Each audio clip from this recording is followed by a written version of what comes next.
Hello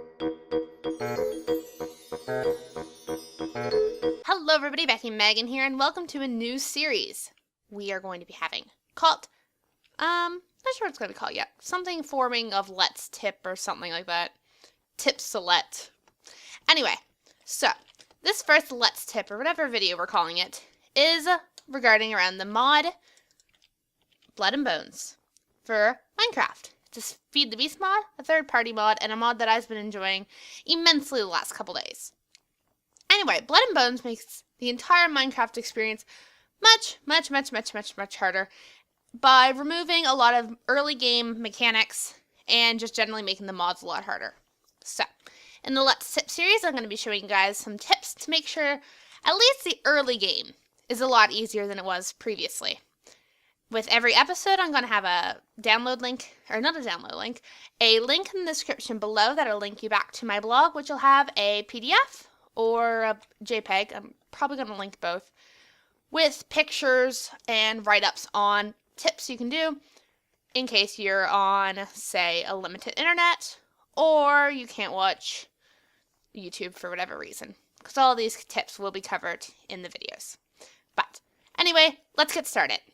So the first tip I have is to make a sky base.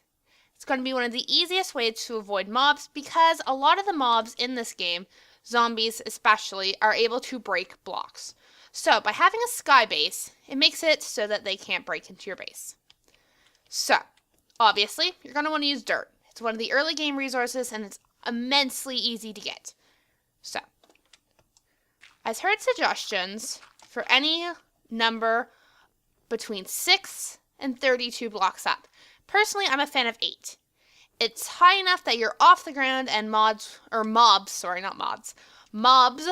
not be harming you, but it's also far enough, it's far enough up, but it's also close enough to the ground. If for whatever reason you accidentally fall, you're not going to be immediately dead. So 1, 2, 3, 4, 5, 6, 7, 8. As you can see, if I go into out of creative mode, I'm in creative mode just because it's easier to make the series, and go into survival and I was to fall off, I would not be dead. I would not be in a great place right now, but I wouldn't be dead. So, you're going to want to make a 3x3 for a 9 platform at the top. This can be larger, but it can't really be smaller. Then you're going to want to shove one over the edge. I'm going to have mine facing the water, and I'll explain why in a bit. Which is the closest to the water? This way is closest to water. And 1. Then you're going to want to do a 2 up, just so that you can make a roof, because roofs are 100% necessary. In some mods I know, or mob packs I should say, it's not 110% necessary to have a roof, but unfortunately with Blood and Bones you have a lot of flying mods. Flying mobs. Mobs and mods are two similar words and I can't do them. And obviously if you have flying mobs coming around, you're going to want a roof to protect yourself. So, to save resources, you're going to want to cut off the corner blocks. There we go. And then you're going to want to make your roof. Personally, I choose to make my roof block over top of where the single block was. You obviously do not have to leave the block there, but it doesn't really make that much of a difference to me. There we go. Now, it is extremely dark in here. And if you don't have torches, and torches are not necessarily the easiest thing to build in this game. Charcoal does not make torches, and coal can be extremely dangerous to get, and we'll explain that later in a mining video. But, so you're going to have to rely on sugar charcoal, which is pretty easy to make with, I believe it's just sugar into a charcoal thing. And I would show you guys, but I've been having immense issues trying to be able to get whatever it's called working. So, we're not going to be looking at that. But anyway, I personally like having a thing right here, a window, so that I'm able to actually see outside. And if you make it 2, you'd be able to hop down. So, that's why I said I had mine facing near the water, because in theory, obviously not with it so far away, but if you had built your house, say, closer to the water, then you wouldn't have to necessarily jump down, go down a ladder, or build down every day. You could simply run and hit the ocean. It's also a very good means to escape. So I'm just going to leave mine here because the next tip is, of course, how to get down. So my choice is generally to break one block, probably here. And you're going to want to build a ladder to get up to your house because although you can break every block and rebuild them every single night, it wastes a lot of hunger that, in all honesty, in this game, you just don't have. So you're going to want to build your ladder, and you're going to want to build your ladder skipping the 2 bottom blocks. Because for 2 reasons. 1, zombies are going to break them down anyway, so there's no sense wasting them by putting them down there. And 2, zombies are able to climb ladders, so by putting it nothing on the bottom 2, they can't get there. You can, however, put a block probably around right here-ish, 1 diagonal block away, and just jump and grab onto it. And that is how you're going to get into your house. And then you can, if you need a quick escape or you don't want to go directly under your house, you can jump along this and just dive into the water. That being said, the water is not safe either, so that was actually probably not the smartest idea of me to do. And we'll make it just slightly closer to the edge. Sticking near the edge is probably a good idea because there are underwater mobs, like that guy right there, that will kill you. And you want to avoid swimming as much as possible because it wastes a lot of energy too. So, that's our first tip. Make and above a sky house. Tip number 2 involves safety and making sure your house is safe. So, a nice early game thing to get started is a good sugarcane farm. Because sugarcane, come back here. Well, whatever. Sugarcane proves to be immensely useful in the creation of punji sticks. So punji sticks are created in a pattern like this, and you get 5 punji sticks. Punji sticks can be placed down like so, and then you can also stack them up until they have a maximum of 5 on each block. 5 causes the most amount of damage, and it also causes slowness to mobs that hit them. So, my personal suggestion is to make sure your base, the bottom part, is covered in them as much as possible, excluding directly under it, unless you are immensely good at making sure that you hit this jump every single time. I'm not, so it's pretty much useless putting it down. We're also going to use punji sticks in the next tip, but punji sticks, in and amongst themselves, are an ingenious idea. I'm going to spawn in a zombie and let you guys see how good the punji stick works. So we have a standard, I'm going to assume 20-point zombie, and look at that. Zombies can also break punji sticks, so you're going to want to make sure in the morning, once, night's over, you're alive, you survived, you come down and make sure you gather up all your broken punji sticks. Okay, so tip number 2, punji sticks. Tip number 3 is the usage of fences. Now you're going to want to keep your fences close to your base. So I'm going to suggest about a couple blocks away and just barely cover the area you need. Fences, although can easily, and I'm stressing easily, be broken by mobs. They are and do serve a good protection to keep them at least sort of away from where you are. What I mean is, although they will be broken a lot by zombies, they still are preventing them from getting, and if you fall or something, or you just, you're slightly late, and you stayed out too late, and now it's getting dark, and you're like, oh crap, it will take them a few seconds to be able to get through and get to you. I'm just going to put a gate there, I think. There. And you're going to want to surround your base as much as possible with punji sticks. So at least when they are trying to break it, they're getting, punji sticked. Okay, I just stuffed them here.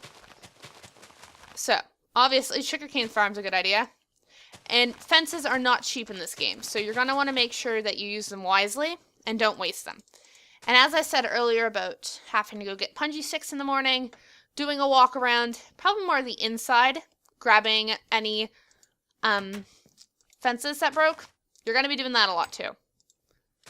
So, Punji sticks can be built 2 deep, and I suggest building them 2 deep, although making more on the inside, because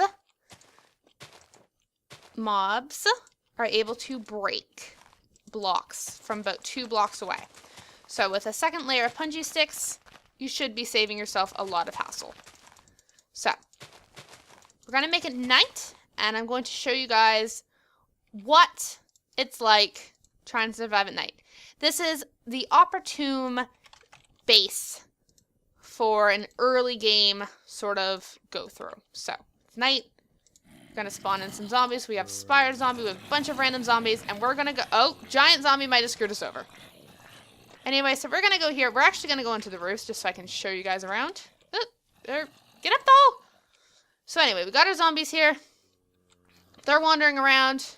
As you can see here, the punji sticks are definitely helping right now. They're killing the mobs like mad, and we're not going to have to deal with them. So, as far as I remember, 1 punji stick causes 1 damage. 2 punji sticks causes 2 damage, etc., etc. So we have some fire zombies over there that are kind of ignoring us. And he is breaking the punji sticks, as you can see. Which is, like I said earlier, one of the major issues is these guys will kill punji sticks. As well as anything actually wooden related. So I'm just going to put some more zombies down. And go back to babysitting the base. So, ultimately, you're not going to want to be outside during the night. That's just flat out not a good idea, sorry. Because these guys are kind of wrecking everything. They are wrecking it up. Oops, fell down. Also, which may seem... Oh, here's some of the flying mods I was talking about. One of the things you're not going to want to do is put torches down. You can put torches inside your house as long as it's sealed up to an extent. So we're just going to seal up the house. Put a torch down, seal up the roof. Because zombies are attracted to wood, to you, and to light. So you're going to want to avoid that. Now you might be thinking, well, I'll just put a bed down. Well, you can. If I can get one down. But, it's not going to help much.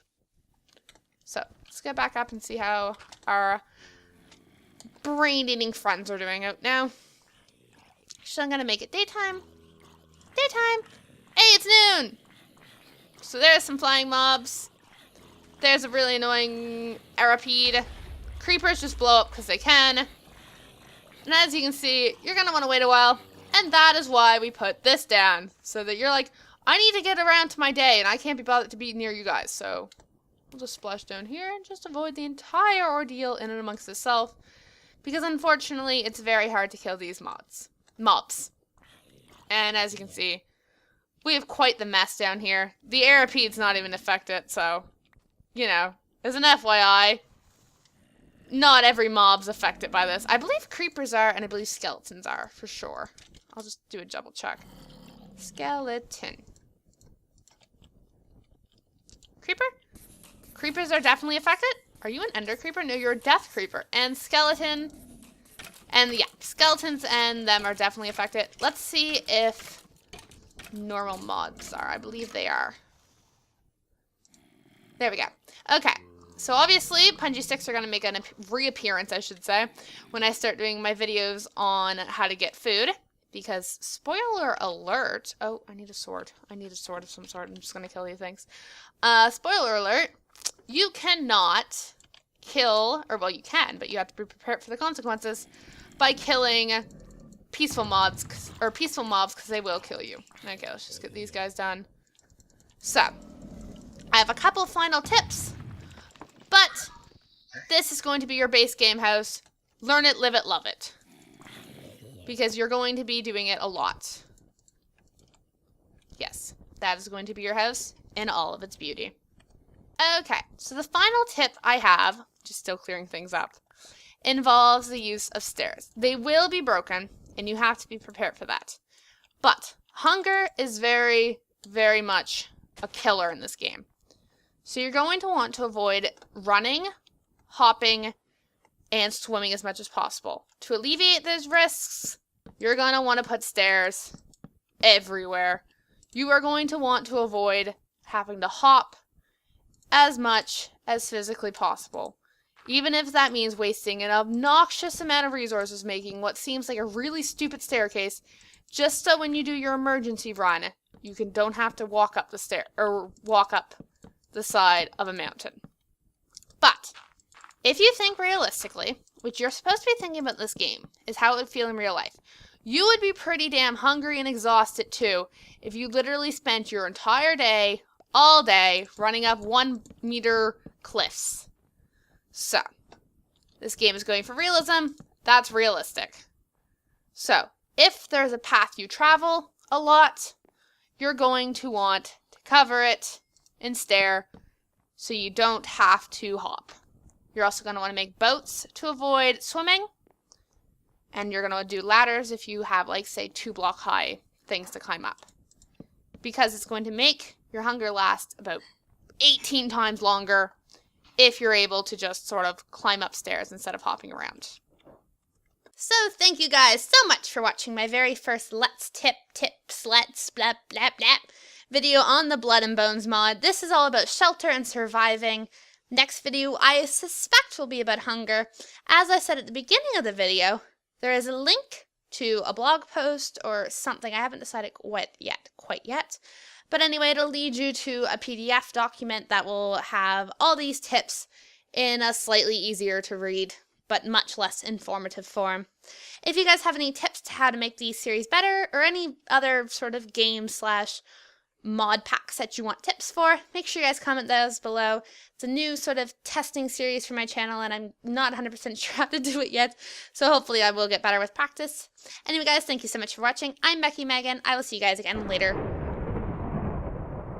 Well, that was great. I'm scared. See you guys.